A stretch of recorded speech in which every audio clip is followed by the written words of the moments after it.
But when was the first time you heard about the podcast? Was it when I reached out to you? No, I think you followed me on Instagram, and that's how I found out about you. Oh, okay. You All followed right. me on Instagram, and then I saw that you had like a bunch of my friends on. Okay. Like you had like Joe, you had Carrie Stevens, you had a whole bunch of people. But yeah, so that's how you followed me on Instagram. That's how I first became aware. Okay. Yeah, and actually, I had Jack Miller. I think you know. He was my third episode. Oh, I I know. remember that. Yeah. Yeah, I Yeah. just He's. saw Jack for the first time in like 3 years, about a month ago, at Oh, really? at the Catalano Film Festival. Oh, you were there. Okay. Yeah. I was there too. I must have saw you and just didn't know you yet. That must have been the case. Have Did you you? had? I forget. Have you had Johnny on the podcast? Yeah, I had Johnny on. I had I Johnny on that's like a what I was month thinking. I before was trying to think. the Yeah, festival. yeah. That's what I was thinking. I thought you. Yeah, I thought you had him on, but Yeah, I did. He's a cool guy. He's very he's a busy, good guy. very busy. Yeah, just like Yes. Joe. Joe's a very busy guy right now. He's Yeah. just had Joe. his like No, he ain't busy. he ain't busy. All right. Well, welcome to the podcast. Thanks for having me, man. you've been on a lot of different sets of people local Cincinnati. So like, I definitely want to get your thoughts on like just the local scene, but just tell me how Yeah. you first got plugged in to the local film community, and what kind of observations you've made about the people that are in the scene. I mean, really, it was just like through connections, through like going to school with people, like just really like it really kind of jump started when I went to NKU. I graduated in NKU and I met so many people that were uh, so many people because I studied through electronic media and broadcasting there, and I just met a lot of awesome people there that I'm still keep in touch with a lot of them to this day. And as soon as I got out of college, I started like kind of really like diving into doing a lot of production assistant work, and that was fine for a while. And then I was just kind of like, I actually want to do like I want to be on set, but I kind of discovered quickly that my skill set was pretty like my skill sets were like pretty low. I mean, like I took classes in how to do everything, but you quickly realize that there are people who are a lot better at those things than you are. And Hmm. so, but I did want to like kind of be on set in some way. And I just kind of was always obsessed with doing a lot of behind the scenes. Excuse me, I was obsessed with behind the scenes documentaries for like movies that I loved when I was a kid. And I was just always fascinated by like how they did like certain visual effects and, certain things like that. And, and I, as soon as I saw it kind of, I'll tell you, like, if I want to go back a little ways, the first one that I like really ever, the first like behind the scenes documentary for a movie that I loved that I ever saw that like kind of like put the idea in my head about like, oh, like, so there's actually is someone doing this was about the behind the scenes of Sleepy Hollow, the Tim Burton version. Oh, okay. Yeah, yeah. I know what you're and talking about. and there was this whole like on the DVD there was like this whole like 30-minute behind the scenes of it, and it had like people interviewing the cast and interviewing Tim Burton and sort of like showing how they did like certain visual effects and tricks and things like that. And I was just so fascinated by it because I love that movie. I've loved that movie since I was a kid, Mm. and that was the kind of the first time where I was like, oh, like they actually hire somebody who they just like there's one person's job is just to like film them while they're like working on the set. And like because like they didn't have like if you watch like a lot of like older movies, like they didn't really have a lot of that stuff because I Hmm. feel like, I mean, I could be totally wrong, but I feel like maybe like around like the 70s was like when you'd see like a lot of that stuff like really pop up. Like you'd see like people filming like when they were making Jaws or something like that, you know what I mean, like, or when they were making Star Wars. Like that was kind of like the Hmm. first I mean, I'm probably wrong, but like that was like the first like kind of times that I noticed that like, oh, like there's actually someone like taking pictures behind the set, and like there's like someone actually like kind of like documenting how this is all gonna go. And Yeah. I just knew that I wanted to do that. And once I kind of discovered that like through going to NKU that like the scene like that like the independent film scene here was like really massive, and there was going to be a lot of connections. I just like wanted to be a part of it, and I just started. It was through like a lot of NKU people at first, and I just What year started. did you graduate? What year? 2017. Okay, 2017. All right, yeah. Yeah, late 2017. When did I graduate? It was either in 20. Was it 20? It was either Oh, you went there 2015 or too? 2016. No. I didn't go to NKU. No. Oh, okay. I'm thinking of timing. Like, how old are you? I'm 30. I just turned 30 this year. Congratulations. You got a lot more. You got a lot of great memes in your feed now about turning 30. Oh God, I know. Believe me, that's just those. Yeah. Well, behind the scenes is actually how I decided, or like I realized that I wanted to be like doing something with filmmaking, was because I was we didn't really have the internet. The internet hadn't evolved into the thing it is now. Back when I was a kid. Right. It was like around, I don't know, 2005, 2006. Yeah, it was 2005 when YouTube came out. And I was 7 then. Oh God. Yeah. Wow. Or no, I was 8. Yeah, I was 8 years old when YouTube first like became a thing. And so like my sort of early childhood was actually just watching the behind the scenes on the DVDs. And since Oh yeah. That was a lot for me too. Yeah. Lord of the Rings and Revenge of the Sith, because like Revenge of the Sith DVD, they had of like course, 3 or yeah. 4 hours of behind the scenes, and like that was my exposure to actually what it looks like going on behind the camera, and it was just almost more magical than the actual movie itself. Yeah, like Jurassic Park was another one for me too, because they had a whole like behind the scenes, just like a whole, like when they put out the like whatever 20th anniversary Blu-ray DVD of it, it was just whole hours upon hours of like behind the scenes stuff, and I just like completely devoured it. Mm-hmm. And you're right, like it is like kind of more magical than the actual movie can be, because you can see like, and I understand like some people like that, some people that don't want to necessarily be in the industry, they don't want to see all that stuff because they want to like keep like the magic of it, which I totally understand. But like for me, like I was just so like, I just wanted to see like how they did everything. A good magician doesn't reveal all of his tricks. No, of course, yeah, right. And I feel like honestly, there might, if I, were to make a feature, I would be very, very hesitant depending on like the style of the feature. Because I tend to like want to do like very experimental things. I feel like an artist, but I think like a scientist. And so like if I want to actually like accomplish a scene that's generally depicting something that's kind of metaphorical or esoteric, then I almost, like in this day and age, I almost want to just not show anything, because everything's on the internet already. And right, sure. Yeah. But how did you I get that, but yeah, it's how did you first get involved with not just getting involved, but tell me about your first on-set experience when you were documenting it. The first one? Oh.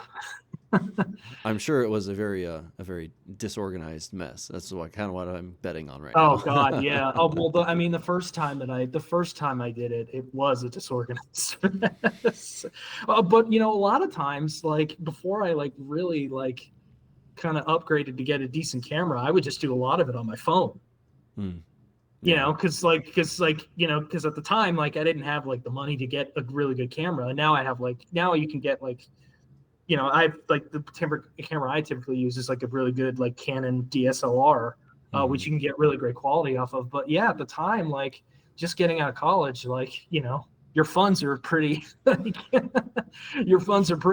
so you kind of have to make do with what you have. And you just show up with like an early 20th century like pull chain flash camera to be able to. Yes, exactly. Just like have my little stand. I'm not poor, I'm vintage. Oh my God, yeah. It was. But yeah, your disorganized mess is a very accurate way to put it, because like I didn't really know what I was doing. Like I didn't go to school for photography. And I didn't, I kind of just had to like make it up as I went along, and just kind of like take all like your bad photos and get them out of the way first. I was just like kind of like scrummage through, like, okay, like just like going through my phone being like, okay, like hopefully one came out okay. You know what I mean? Would you describe yourself as more of like a people watcher, and that's why you're drawn to basically observing and seeing what people are all about? Yeah, I mean, and and you meet so many different people and, learn about all different departments too, and just seeing how, the director and the DP interact with each other and Mm-hmm. how, I like getting footage of, how the director talks to the actors and, if there was like a big stunt sequence, if there's like a big stunt in the movie, like they'll talk to the stunt coordinators and, whatever the case may be. I've just always like kind of I've just always been fascinated just how like with those interactions. Hmm. What would you say what are the elements that go into good on-set chemistry since since you don't have the blinders of like, oh well, I had this role I had to fulfill, and I have the stress of my own thing, and each department has their own stresses that they're trying to worry about and everything. You're just sort of the fly on the wall, watching everything going on. What are the elements that go into a good behind the scenes chemistry for a crew? I mean, really, just you try to like stay out of their way as much as you can. You don't want to be like get like way too close up. You know what I mean? Mm-hmm. Because they are working, they are trying to get a task accomplished, right? So you don't want to like completely like get up in their face and sort of be like, so what are you guys doing right now? You know what I mean? Like you do want to because they are working, you can like stay at a distance and like, you know, try and get the best shots you can. But really, I mean, like, it's really, I mean, this may be jumping ahead a little bit, but it really is just kind of working with good people, you know? Yeah. Well, I mean, I is think there an that, yeah, instance where you've had a bad interaction or watched a bad interaction and caught it on camera, but you're like, maybe I shouldn't release it? anytime there has been a bad interaction, I shut the camera off Mm.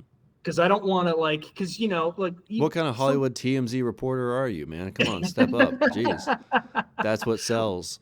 I That's what know. we're here Well, it's for. like, but it's kind of like, also like, sometimes, I won't mention anyone in particular, but sometimes people, you know, you work long hours, and sometimes people aren't in the best of moods at a certain point in time, especially when you go in, like, especially when you know, work like hours into the night or something like that. If it's a Mm-hmm. really like long night shoot or something like that, people get tired. Some people like, I mean, I haven't had an experience where someone has been like a real piece of shit. You know what I mean? But Mm-hmm. some people just kind of like, they get tired, and sometimes they say things that they don't mean, and not to me in particular, but just like, to if they get into an argument with the director or whoever the case may be, and Yeah. they're all like usually good people, and it's usually like hashed out like the next day, like, you know what I mean, like, because they do want to, because they are very passionate people at the end of the day. And so again, like, anytime like something anytime there is like a bit of conflict there, I try to like shut it off, because like, you know I'm sure we've all been in those situations where like there's any bit of conflict that doesn't involve you, but you're in the room and you just want to be Mm-hmm. like, okay, you're like that Homer Simpson meme of like backing into the bushes. You Yeah, know I what I think mean? I forget who it was. It was either Rachel or Carrie. I want to say it was Rachel that I last talked to, and she said that there were some moments where because she has mics on the actors and actresses, they Oh, have to I like can't go and turn imagine. them off. Yeah. Yeah, she's constantly Oh, having just to shut them toggle them off. off and Yeah. off, like because if they have to go make a personal phone call or something like that. And I'm just wondering, Yeah. like, my I would never do it, but I would fantasize about doing it. I'd be like, oh, I want to know what's going on. Just not even because Oh, I'm yeah. interested. Oh, It's just yeah. because That I little can, part you of it. know? Yeah. That little TMZ, like you said, Yeah. part of your brain that's like, what they are You're like, arguing yeah. about. I mean, yeah, Who's getting divorced? No. I know. And then it turns into a Werner Herzog Yeah, but if it's like if scene, everyone's him and angry at each Plastinsky or other on something. set, it's no longer like it's not a bad atmosphere anymore. It's just a comedy. That's what it is. It's Oh, just a yeah. comedy and a train wreck, and it's gonna end up being one of those stories that everyone passes around on all the other good sets they end up going on to. Oh, yeah. It's like, let me tell you about this one time I saw. Yeah. Yeah. Yeah. But I Well, mean, I gotta say, I've been pretty lucky. I haven't had too many people that have been like really, generally speaking, a lot of the people I've worked with have been really cool, and they haven't, I mean, people get frustrated at different points, and that's, as long as they're not like taking it out on anybody or being abusive or anything like that, it happens sometimes, but you know, um, but I've been lucky for the most part. I've worked with some really great people. Mm. Well, when it comes to filming behind the scenes, you obviously spoke a little bit more about the knowing when to step in and step out for, when you're wanting to just not just talk to people, but also like you got to try to stay out of their way. But, in order to get what you want, sometimes you got to get a little bit in the way, but you got to have tact with it. And so there's a balance of give and take there. What do you think finally tuned your judgment when it came to that? Well, it's kind of a constant game that you have to play. You know what I mean? Like Mm-hmm. it's this constant, like, you have to have like a kind of a good, it is like, has to do with like the atmosphere on set at that moment. You know what I mean? Like, Mm-hmm. if there is a case of like, sometimes if there's like a really intense dramatic scene that, Mm-hmm. and an actor needs to give a certain performance, a lot of times the director will be like, hey, could like we get as little people in the room as possible, Mm-hmm. and so it'll just be like the director, the DP, and the actor giving this really, sort of intense performance. If it's something that's like, if it's like a really heartbreaking scene or something like that, if it's really intense, they'll a lot of times they'll be like, hey, like, let's keep this a little bit intimate, and then we'll all kind of leave the room. And I won't take pictures at that time, because the last thing you want is sort of to be like, to get in their way when this really intense thing is You don't want to happening. ruin the take. Exactly. You don't want to ruin the tank. But a lot of times, like, when everybody's kind of all working together, and you can, I can get a good, sense from the director. I don't have to, you don't have to ask them like, hey, is this a good time? Like, you can feel it, right? You can feel like when a Mm-hmm. good time is to be on set and when it's not. And generally speaking, that's just kind of how I've always approached it. Have you always had that like emotional intelligence of when to like tune in and tune out for that? Yeah, I think so. I think you can try to, You can brag a little bit if you want, well, I mean, you can just, I do think it's something that I've gotten better at as I've gotten older. Mm-hmm. Because, as you get older, you just kind of learn things and learn from mistakes that you've made in the past. And, it's like, you can just, yeah, I've just always kind of been able to feel like, okay, like, this is a really, like, and also too, it's like a lot of times the director will send me the script, and like, I'll look over it and kind of go like, okay, like, this, like, let's say like scenes 3 through 5, right, would be a good time to have on set, be on Mm-hmm. set, and like get everything I need to get. But like scene 7 is going to be a really emotional scene, so I might want to back off. You know what I'm saying? Like, Okay. it's kind of, yeah, so it's just kind of like that, and you just kind of like, yeah, it is kind of knowing when to pick your battles with that in a Yeah. sense. When based on your experiences from doing BTS work and then watching creatives work, what have you learned about creatives that probably would surprise people that aren't in the filmmaking space? That would, I think maybe I think maybe people outside of this space that we're in, outside of the filmmaking space, I don't know. I think maybe a lot of people like have a sense that filmmakers can be like very pretentious, I guess, because Yeah. Yeah. I guess they can maybe have, like, because there's this image about like, like, if a director's making a big movie, like, oh, they must be like super, like, We're running around saying schedule all the time, It's like that type of exactly, that type of thing. stick to the schedule. But really, like in my experience, I mean, of course, you're always going to deal, there is a chance you're going to deal with those people, a lot of, in many facets of life. But generally speaking, like, the thing I just try to show is that, everybody there are movie fans. Like, and Mm-hmm. everybody there like wants to make good movies too. Like, they're all like a bunch of movie nerds, and those are my favorite people to hang out with. So it's like, there's like very little to no pretension in that whatsoever, I think. And So that's the thing like that I try to show people too. Like, like even when I was just starting out, and like, you have like people in your family that would be like, well, can you really like, what jobs can you get in the film industry? And I would tell them, I'd be like, you see like when you watch like whatever movie or whatever show, you'd be like, hey, you see all these names that are in the credits? Those are like actual jobs that people have. And it's kind of like there's a light bulb that goes off in their head, like, oh, okay, like there's more than just a director, a writer, or a producer. Like there's whole different facets of it. And so I mean that's kind of the thing that I always like to show people too, is like, look, like we're all like, yes, like, we have a job to do, but it is fun a lot of the time, and if you're working with really good people. So yeah, well, something else I've noticed, which is a little bit of a downside actually, depending if there's too many like movie nerds on set, there's always end up one guy that is actually trying to keep everything on schedule. Everyone else keeps getting sidetracked because they want to keep talking each other's ear off. Oh, I believe me, there was a lot of times where like I've had to have that one person to come on and be like, hey, like we got to skip to the schedule. Or you're just distracting the gaffer as he's up on a ladder, like trying to hang something, and suddenly he starts wobbling. I know. Oh my God. Like it is, whenever I get on set with someone who is a fellow movie nerd, I will just go off for like an hour at a time. And then we'll finally be like, oh yeah, shit, we have stuff we need to do. So yeah, I mean, but that's another thing too.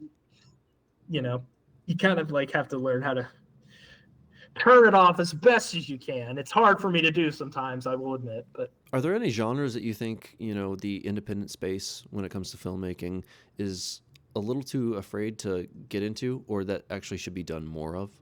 Because, the biggest thing is horror, obviously, but that can easily be done very wrong, and often it's overdone in some cases, just depending on how often it goes. But well, horror, what's your thoughts on that? Horror specifically because like a lot, specifically because there is such a big fan base behind it, and it's just kind of like people just naturally, even if they aren't a horror fan necessarily, like, I've been on set with people who are huge horror movie fans, and then like I've been on set with people who are making a horror movie, but they've never made one in their life and they're not a fan. So it's just sometimes it is kind of sometimes it is just kind of what people gravitate towards, you know what I mean? Mm-hmm. But as far as like your question about like what genre the indie space wouldn't touch or doesn't dwell in a lot, it's funny. I would have said comedy, but now I've noticed that within this space, I've seen a lot of comedies be made. Like even like when I watched like any winter film short, or even this past year at the Catalano Film Festival, there were like quite a few comedies that were there. And I would have said that, but I think maybe the hardest one to do would be science fiction. Well, I noticed. Well, because you mentioned that, yeah, it is because naturally it's like I mean, it can be done, but it is pretty hard to make a science fiction movie if you're on a tight budget like that. Because naturally, again, if you want to go back to like people that are outside the industry, like, if you ask them like any like what's a popular science fiction movie, they would say, Star Wars or like whatever, like stuff that costs like hundreds of millions of dollars to make. But, but it can be done like within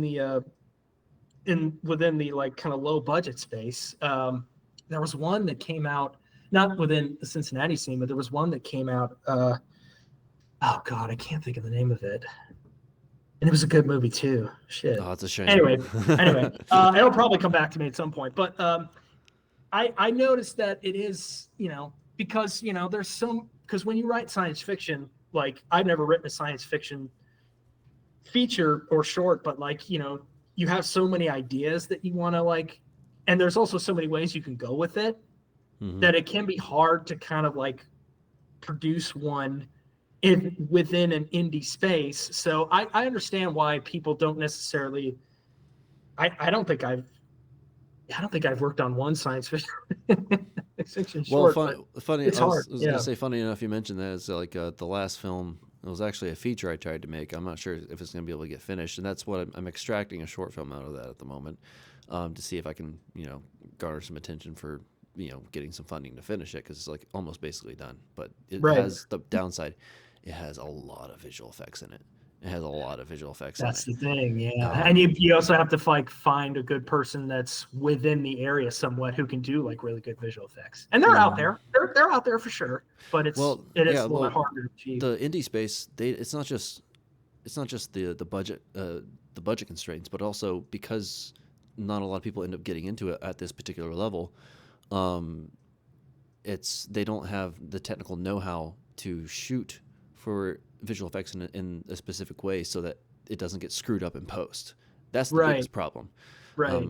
I was, Brian Jones, he lives up in near or past Dayton, but he's in the Dayton area. Mm-hmm. He shot like a cyberpunk short, so there was some like visual effects that he wanted to incorporate with that. Right. And I told him like, hey, you should let me come on, as if you've never done it, because I promise you, I don't want you to have to spend years in post like I have. I don't want that for any other human being. Mm-hmm. Right. But no, visual effects are there's usually only like 5 things, honestly, that they have to get right. One is the composition and the lighting, the movement, and all of the different the layering process and composition and post for what style of visual effects and all the different things you have incorporated on screen. Because when you have like 2D effects layered on top of 3D effects, and whether or not they're also interacting with real objects that are in the scene, that that could throw off everything. That could throw off everything. Right. Like especially when you try to join the two together, it can be pretty. Honestly, if everyone just like watched all of Corridor Crew's videos, I feel like they would end up. They would know. They would have a decent idea of how to shoot visual effects. But those guys are great. They are great. Yeah. And they've gotten a lot of big guys on lately. I've noticed. Like yeah, they just had Seth Rogen on, and it's like they're just getting celebrities on at this point. Right. But the other thing I find that the indie space doesn't necessarily do well all the time is well-written drama. Right. Yeah. And I talked to Joe, not Joe Cox, Joe Palmer, in one of the episodes, that he doesn't think that there's actually a lot of like decent writing when it comes to drama, because a lot of people are mimicking things that they've watched in cinema, but not necessarily things that they have witnessed or thought about necessarily in real life. So it ends up being kind of like a cracked mirror reflection of other movies. Do you think there's some validity to that? I guess so. I mean, because I think a lot of people, when they start writing, they want to emulate whoever like their big heroes are, right? Right. And then they kind of like, once they kind of get more into and they make more and more features or more shorts or whatever the case may be, they'll slowly start to, find what their voice is and like what their observations are in the world and how they observe people and things like that. So, I mean, I think it's a totally natural thing for, anybody who's just starting out to kind of like want to emulate whoever their idols are. It's just kind of like, that's a completely natural thing, I feel, because people like, because, they love movies and they want to like, try and, I don't want to say copy, but, emulate, whatever sort of are their favorite movies are. And I think, but you're right. I think, just like a written drama is I think it is very few and far between. You are right. I haven't noticed that too much. Yeah. Well, the nuance that I would point out is that the characters get written in drama. When it comes to drama in indie film, the characters get written as characters instead of people. They tend to like be representative of some idea of a person instead of writing the dialogue particularly in a way that sounds like an actual human being, and then being able to actually deliver because people don't really talk the way movie people talk. It's not a character. All the dialogue is written in subtext. like, Mhm. and being able to write subtext it's very difficult. It is very difficult because It is. It is. translating that from page to screen, a good actor or actress, they could do that, but putting the subtext there, writing the unwritten script underneath that dialogue is a very difficult skill set to acquire. Right. Hmm. No, I agree. And look, I love a good movie line. You know what I mean? Like, I do love a good line that can only exist in movies, but you are right. Like, a lot of times it can Get to feel the like chopper. exactly. Yes, exactly. Yeah. Yeah. We're going to need a bigger boat. You know what I mean? That I one love too. that. That's I a mean, good one. I do love that. I do love that stuff, but you're right. Like, it is kind of like hard to come by, like something that does feel like these are real people. Hmm. But yeah. When based on all the experiences on set of watching different directors do things, what do you think are the qualities that make a good director? Somebody who can competently bring a project to completion in a great way. Hmm. I think really it's just this idea of like being a good listener, really, at the end of the day, and just being a good collaborator. Mm-hmm. Because it's like you do want to, you do have a vision that you're wanting to get up on screen, but you're hiring people that can help you get to that vision. So you do have to be like a collaborative person and willing to kind of like discuss ideas with people about like how to approach a scene or how to approach a visual effect or how to promote project camera placements or whatever the case may be. It's like you do have to be. I find like the best directors are ones that are like completely like or that are collaborative and are willing to kind of listen to other people's ideas, whether it be an actor or another crew member or whoever the case may be.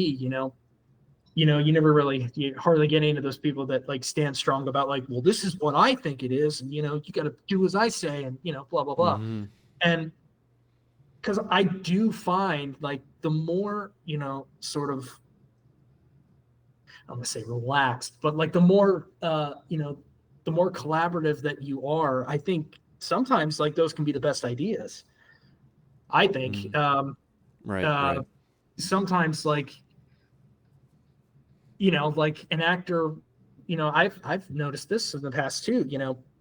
Witnessing the director having a conversation with an actor, and the actor will interpret something that was completely different from what it is on the page, and then the director will sort of be like, "Oh, I didn't think of it that way. Like, yeah, let's try it this way," and it ends up being the version that's in the final movie, right? So Right. sometimes it can be very beneficial that way, and so yeah, I think it's just really just being a good listener and being collaborative with people and willing to kind of like be open with ideas. And really, I mean, I think that's, and for my money, I mean, it is good to have like a specific vision, but you have to hire and talented people like to help you achieve that, I think.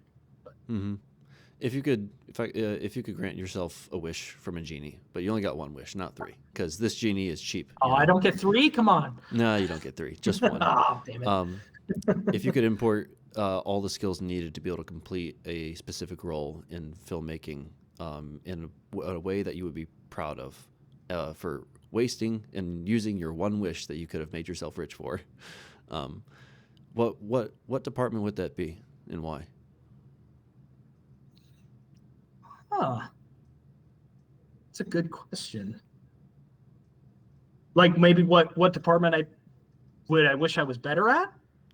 Well, better at, or what department that if you were to give it a go, you would like all the skills imported into your head to be able to do. Oh, okay. Like hypothetically. Yeah, hypothetically. Okay, I see what you're saying. I hate to break it to you, but I don't have an actual wish to grant you. It's Yeah. just so I You know, hate to I disappoint. like I think for me, if I was able to like import all of the goods, like all of the skills, I would really wish I had the talent to be a good cinematographer. Hmm. Because I've always been fascinated by like just kind of how a cinematographer works. Like, because I think the thing is like when you watch enough movies, you can get to the point where you can like tell like, oh, this cinematographer shot it. Do you know what I mean? Yeah. Because it has that certain there's a certain lighting to it. Like there's like it's the way that the lighting is. It's like Roger Deakins or somebody like that, right? Like I can almost tell like when, I mean, obviously that's like a big like, he's like the best cinematographer ever, but like I think you can always tell like when a film was shot by Roger Deakins, but it's just like the way that the lighting is and just the overall like feel of it, I think. But I mean, yeah, I would really love that skill to me too, because like just the idea of like, just this idea of like giving the film a certain look and a certain visual style that it's going for has just always been so fascinating to me. And what's always so funny is that like whenever I would watch like watch a lot of behind the scenes stuff for movies, like whenever they would interview a cinematographer, it would be like this kind of like quick cutaway thing that would be, Yeah, you know what it'd I be mean? like an insert from The Office or something. Exactly. It would be just like this quick insert. Like, for instance, if I'll go back to like, I remember like the Sleepy Hollow reference, like they interviewed the cinematographer for like, it was like this quick, like 15-second thing about like, okay, so we're shooting the big climactic scene in the woods today. And, this is how we're, it's like, well, I want to know more about that. You know what I mean? No, Like, it's just all TMZ. That's all it is. I know, like you only want like the director and you just want like the big stars and everything else. Yeah, too. But yeah, but a lot of times like you have to like find those like interviews with people, like because now of course like you can like you're able to find like any like an interview with a good cinematographer and then they'll you further like delve into their process. But like for a lot of those ones that I would watch, like a lot of those behind the scenes stuff, it would just be like you said, like a quick cutaway, like office cutaway, and then they're gone for the rest of it. It's like, well, no, like, well, how did you shoot that big climactic scene in the woods? Like. All right, I'm gonna put you in the hot seat, just for, okay. and you can answer this however you want. Okay. But, all right. You get one more wish. All right. Okay, I get two now. You get two now. All right. Well, there were two separate wishes. Like it was like an amendment to the Constitution. It was like they're separated. It's the same thing, though. Right. I'd be able to give you $1 million to be able to do a project, but you have to give it to a filmmaker that you know. Who would you give it to? Holy shit! And you're putting this question on record? I mean, I'm not saying like if I had to, we're just having fun. $1 million, we're just having fun because I know you know a bunch. I'm just like, it's not that like that necessarily supposed to be like meaningful. It's just like what this is gonna do now. This episode's gonna come out, and I'm gonna get a bunch of people reaching out to me like, "What the fuck, man? You wouldn't give $1 million to me?" I know. I just wanted to see your response to the question. To be perfectly frank. Oh my god, I can't. I don't know if I can answer that. That's like I'm gonna get in trouble for that. Yeah. That's all right. Just all you gotta say to answer this. All you gotta say to answer this is literally just like, well, I've worked with this person the most. I've known them the longest, and then suddenly you're scot free. You're scot free. Boom. That's all it is. Oh man. Well, I've worked with. If I am gonna name somebody, if we are on record, I've worked with Joe Cox a bunch, who you had actually had a great interview on the podcast with, and he's always been. I joke a lot all the time about him, but he is a great guy to work with. He really is, and a lot, and it really says something that a lot of the same people who've worked with him in the past come back and work with him again and then again and again, because you want to work with those people who like I was just talking about. Who are collaborative and who are willing to listen to other people's ideas, who, have a very set specific vision that they're trying to put forth, but they are willing to listen to other people instead of, being, screaming and barking out orders at people. But yeah, he's always been a real pleasure to work with. I mean, every time I've worked with him, it's always been a good time. And like I just mentioned, like it has been a lot of the same people too. And, and you develop friends. And a lot of them have been NKU people too. Like Right. So it's like it is a lot of people that I've known. But to be fair, though, it's like from my recollection of people that I've interviewed, his IMDb list was the longest. He's Oh got like yeah, 12, 13 short films or something he underneath his is. belt. Yeah, And so it's just like, well, like it's his turn, It's his turn, It's it's right. time for him to make a feature. Right. I mean, like, I I tried know. I making know. one We're like always only after everybody. like I know. We're always trying to tell him like he's got to, and he's. I know. We've always been trying to bug him about when he's going to make his feature, but mhm. he will when he's ready, I guess. Yeah, he'll do it. He'll do it. I think it'll happen soon. It'll probably Yeah. happen. It'll probably happen. So I guess if I'm going to answer your question about if I'm going to give $1 million to somebody, if you are going to get me in trouble for some way, I'm doing my best. That's what I'm here to get you like excommunicated from the community. That's what my job oh is. boy, That's I all wonder it what the is. response, what the response is going to be after this is all done. Yeah. I'm not I'm just like going to get a claiming to bunch of be messages from people like, "Would you give me $1 million?" But yeah. then I'll throw back no, because I would give you $2 million. Like, Yeah, it's oh, you just got to one up yourself. That's all you got to do is just one up yourself. yeah, yeah, yeah, It's not yeah. like I'm like I kind of in that hypothetical I put myself as the pope in that situation despite the fact that like I'm recently new to introducing myself to everyone because I started the podcast like 5 months ago or something like that. So Yeah. it's like it's I don't know. I'm just having fun. We're just having fun here. Joe, obviously lots of people love you, but looks like you get $1 million, Okay, all right. That's going to be set in stone now. It's on there forever. You just start a GoFundMe campaign. We'll get that going as soon. Yeah, we'll get that up and running. Hmm.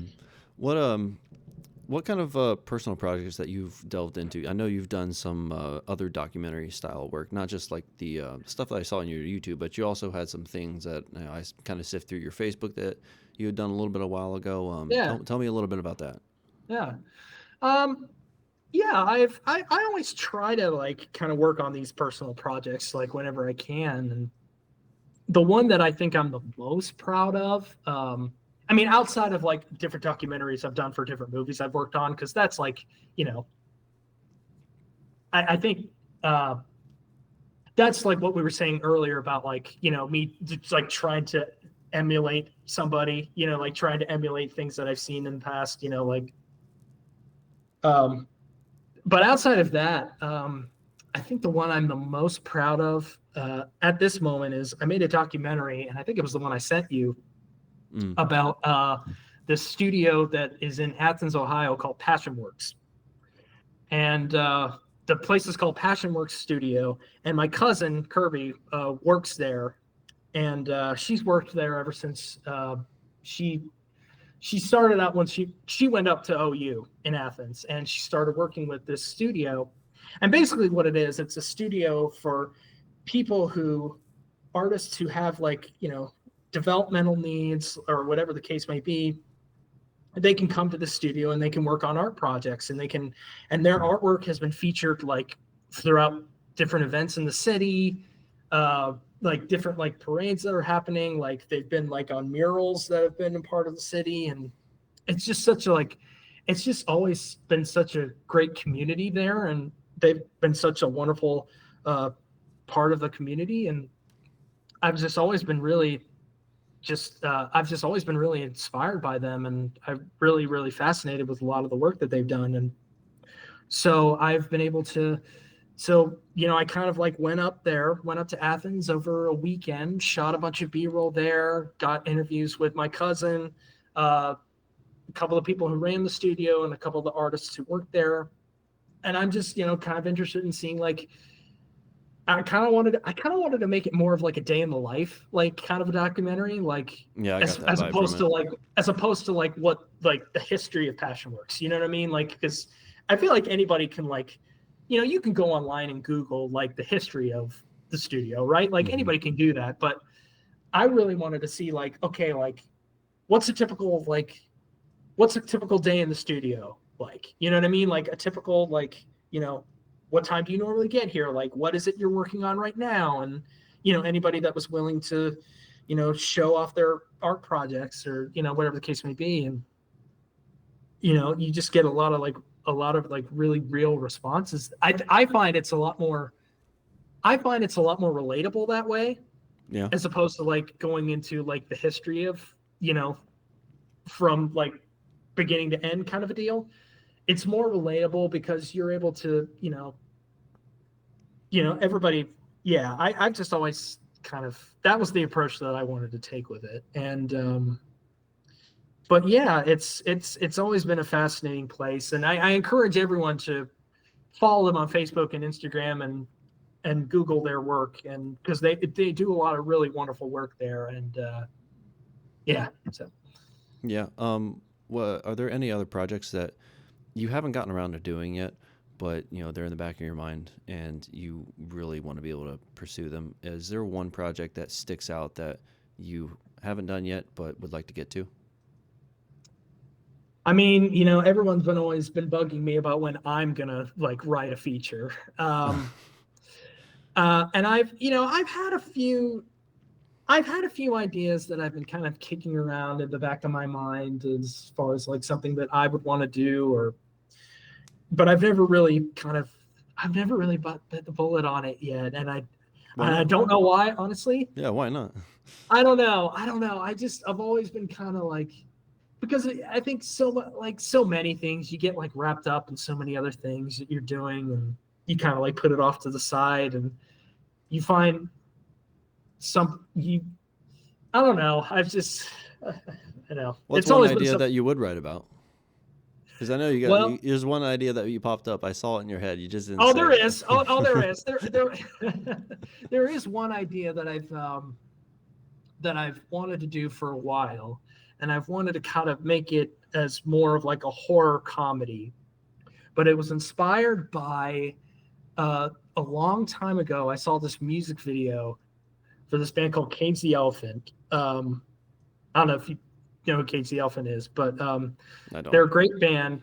Well, they're a great band, and they're actually based out of Kentucky, Okay. and they have a song called "Around My Head," and in the music video, it's it's a dark concept, but it's about this guy whose girlfriend dies, and he's like so distraught by the fact that like he can't live without her, that he actually like goes up and digs her body up from the grave and like carries her around to like different places. Like he'll carry her around to like her Does he he'll get carry her around. arrested for grave robbing at a certain point, or desecrating the sanctity He of the doesn't. I dead? mean, the video is only like 4 minutes long, so no video of him getting arrested for grave robbing. Okay. But All right. like, Just double checking. but yeah, he'll take her, he'll take her to his office where he works, and like he'll go to a party, or he'll show up. He'll take her to like their band practice, and it's just always been this like really dark comedy idea, and that video is always like kind of stuck in the back of my mind. And I was like, well, what if someone actually like made like a full like feature version of this? Like if someone made like something, like if someone, because this would be prime for a horror comedy, Oh right? yeah. Yeah. And I think like, and I've always kind of thought like, well, no one's actually done this. So that's an idea that I've had kicking around for a long time. But and I've like rewritten it so many different times, and I never, and I think a lot of creatives can relate to this. I've never found out a good way to end it. You know what I Mm, mean? Because like, how do you end yeah. something like like You put her I back in the grave and you say goodbye. Boom. I know. Well, that will be I've thought about doing that, but then like there've been parts of my brain where I'm like, no, like it should end a different way. But no, like of course that is the way it has to end. She has to go back to she has to go back to the grave. There's no other way. But yeah, I've maybe someday I'll get it off the ground, but Okay. we'll see what happens. Yeah. Is there anything about the local film community that you think could be improved on in order for it to grow? That can be improved on. I mean, really, I think the biggest thing would Do you think we just don't like have enough events, like local events, to like all get together and do something with? Yeah, that's part. I think that's part of it. I think, I mean, they're there certainly, but they are kind of these events. I feel like are kind of few and far between. I mean, Mm-hmm. we'll have like obviously like we'll have like events like Winter Film and stuff like that, or Yeah, Catalana yeah. Film Festival, which are great, and Or they've the done a lot of 48 hour. There's a 48 hour 40 that hour happens exactly everywhere. 40-hour Yeah. film festival that are really really great. And what Johnny, like, I'll single out Johnny Catalano, what he's done for the independent film community here has been really beneficial. He's done a really really great job of curating different films to show at the festival every year. Like he is a true, and he's another filmmaker I've worked with on one of his shorts back in the day. He's done a really fantastic job of curating these film events. And because he's always been a true sort of he's always been a true fighter for independent cinema, especially like local independent cinema, not just like anything that comes out of like A24 or whatever. Like Right, right. Yeah. he's always been a true champion. That was the word I was looking for. He's always been a like true champion of just the indie scene in general. And yeah, what he's done specifically has been really really amazing. And every single one of these events has been, and again, like, it's that true, like, they'll have the awards that happen like at the end of the festival every year, and it's not competitive whatsoever because everybody's there to kind of like Everybody knows each other there. everybody Yeah. knows each other. Everybody's either have worked with each other or they're aware of their work. And it's always been, for my money, it's just always been a positive atmosphere. And I think that's the key. I think is just finding the good people to work with.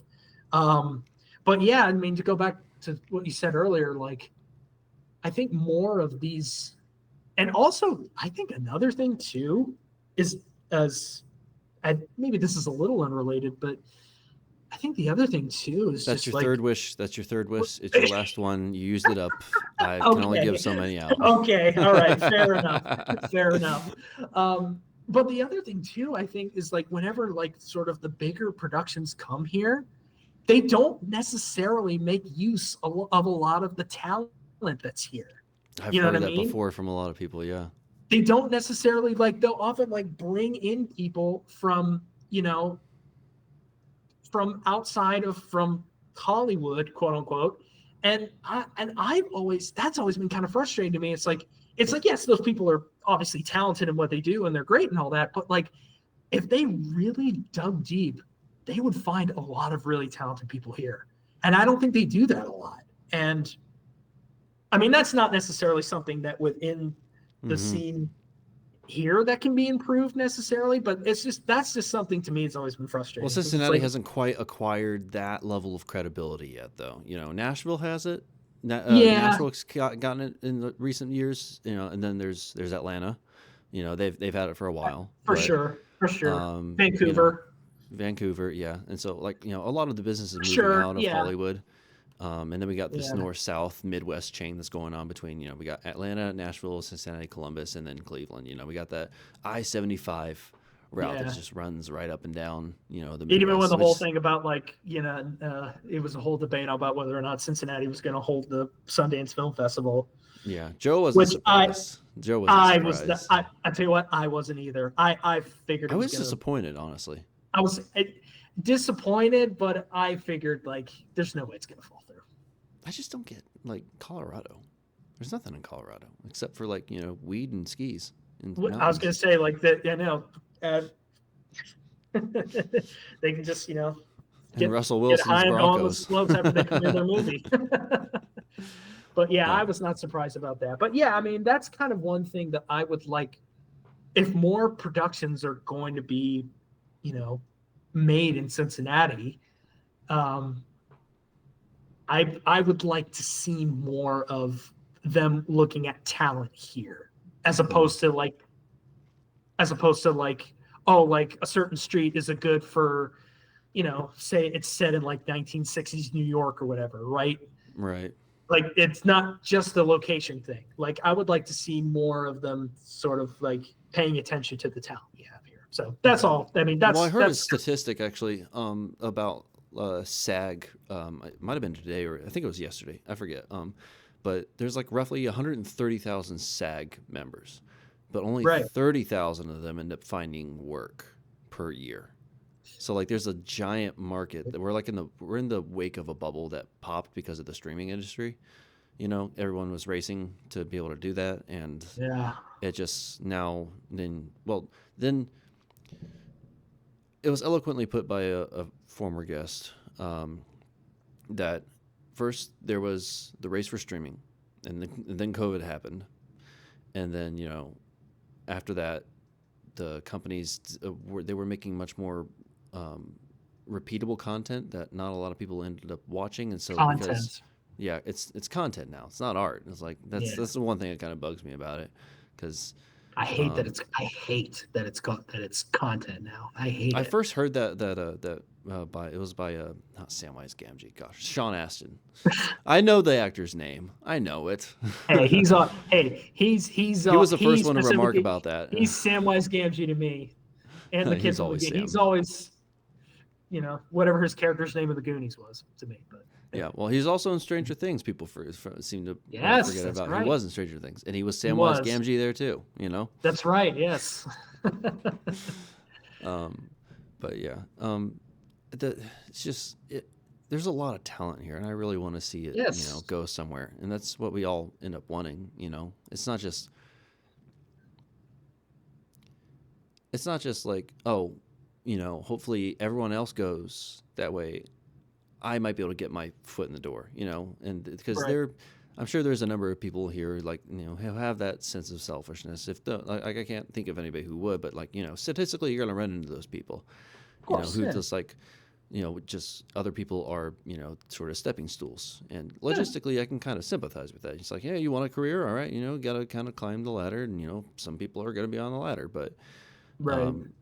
everyone here, because it is a community that has grown tighter over the years, genuinely wants to see, everyone else do well, because people end up giving Absolutely. their time to each other's projects when they're not doing anything. For very little to no money. Yeah. Yeah, it's Especially honestly, if you like the people you work with. That goes back to that was the thing that surprised me the most once I became more connected to this specific community. Once I started plugging myself in on sets, and then now with this podcast, like well over a year ago, because I was a hermit. I'm the writer who was the hermit after a number of years. Oh, I So was it was- I was a hermit. I was a hermit for a long time. Yeah, I throughout practically all of high school, I was practically a hermit. I wasn't one that really socialized, and because I think it's that thing of like, oh, you don't find a lot of people who have the same interests or have similar interests that you do, right? And if you do find those people that have similar interests, like you cling on to them. It's You like, do. please, in like, a very you will in be a my very friend. unhealthy way sometimes. No, exactly. But I have to say, like, once I got to NKU, I found a lot of like-minded people who were like kind of had the same interests that I had, and that's when I think that for me was when I really started to come out of my shell a little bit and start to really like socialize with people, and was willing to be like, for their 48-hour film festival, like, hey, if you need help with that this weekend, let me know, and blah blah blah. You know what I mean? So it is, it is like, it's not an easy thing to do, but it is like trying to find the right people. It is, but a lot of the right people are here, though. That's I agree. the nice Yes. thing. Yes. All right. Well, Nick, thanks for coming on the podcast. Are there any Of final course, thoughts you man. want to leave Thank you up so with the much for audience? having me. Got any final thoughts? I have no more wishes, but if you have final thoughts, Any more? just quote something from Find Socrates. Will be talent. good. Use talent here. Use talent here. Use talent Just put here. that up in a Use nice that neon sign. Or use that as a T-shirt. Use talent here. It's not the most eloquent way to put it, but sometimes the more simplistic